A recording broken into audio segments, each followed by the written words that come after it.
అందరికీ నమస్తే. నా పేరు దీపు. నేను 2వ తరగతి చదువుతున్నాను. ముందుగా మీ అందరికీ వినాయక చవితి శుభాకాంక్షలు. ఇప్పుడు మీ అందరికీ నేను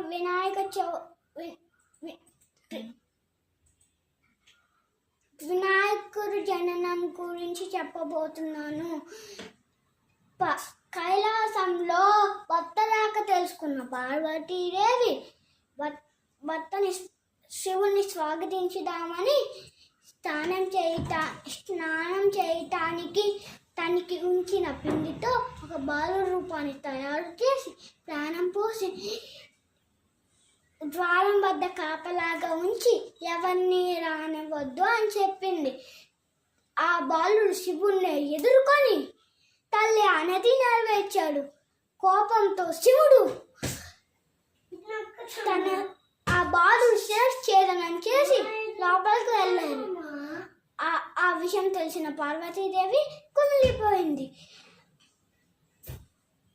శివుడు చింతించాడు.